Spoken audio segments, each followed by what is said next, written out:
রংপুরে আছেন সহকর্মী রেদওয়ান হিমেল, সরাসরি যাচ্ছে তার কাছে। সারা দেশের মতো উত্তরের জেলা রংপুরেও জ্বালানি সংকট দেখিয়ে কিন্তু তেল মালিকের অভিযোগ এনে তেল মালিক যারা পাম্প মালিকরা রয়েছেন তারা কিন্তু তেল পাম্পগুলো বন্ধ রেখেছেন।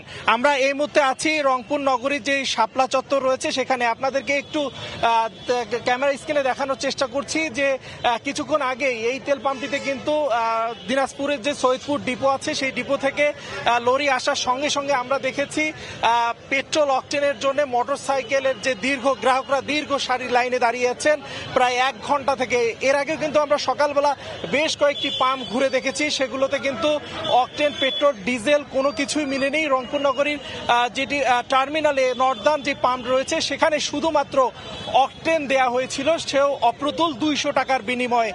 আমাদেরকে গ্রাহকরা যেমনটি জানিয়েছেন অনেকেই কিন্তু এই পেট্রোল পাম্পগুলোতে আসছেন, অনেকেই প্লাস্টিকের বোতল নিয়ে আসছেন। তারা যেমনটি অভিযোগ করে বলছেন এই বোতলগুলোতে আসলে তারা তেল ক্রয় করে সেগুলো মজুত করে কিন্তু খোলা বাজারে উচ্চ মূল্যে বিক্রি করছেন, এরকম কিন্তু অভিযোগ কিন্তু তারা করছেন। আমরা দেখেছি যে কিছু কিছু জায়গায় কিন্তু অকটেন দেয়া হলেও কিন্তু ডিজেল, পেট্রোল কিন্তু একেবারেই বন্ধ রাখা হয়েছে। ইতিমধ্যে এখন আমরা দেখতে পাচ্ছি শাপলা চত্বরে কিন্তু যে লম্বা দীর্ঘ সারি এবং মোটরসাইকেল, এবং আমরা দেখেছি উল্টো দিকে কিন্তু যে মাইক্রোবাস এবং ছোট ছোট বাসগুলো রয়েছে সেগুলোতে ডিজেল দেওয়া হলেও এখন কিন্তু আসলে সেগুলো বন্ধ রাখা হয়েছে। এখন মোটরসাইকেলে কিন্তু আসলে অকটেন এবং যে পেট্রোল সেগুলো কিন্তু দেওয়া হয়েছে।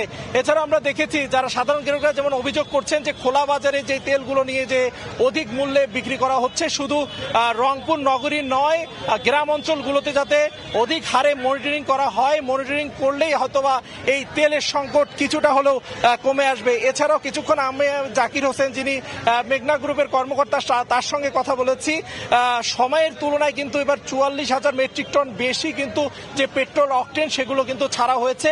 অতএব কিন্তু যে তেলের যে সংকট সেগুলো আসলে এতটা থাকার কথা নাই, কিন্তু অতিরিক্ত সিন্ডিকেটের কারণে এবং মজুত করার কারণে কিন্তু এই তেলের সংকট কিছুটা হলেও দেখা দিয়েছে। এবং আমাদের যেটা বেগম রোকেয়া বিশ্ববিদ্যালয় অর্থনীতি বিভাগের শিক্ষক যেমনটি বলছেন যে আসলে অধিক হারে মনিটরিং করার কথা কিন্তু তিনি জানিয়েছেন। তো এই ছিল রংপুর থেকে আমার তেল সংকট নিয়ে সর্বশেষ তথ্য।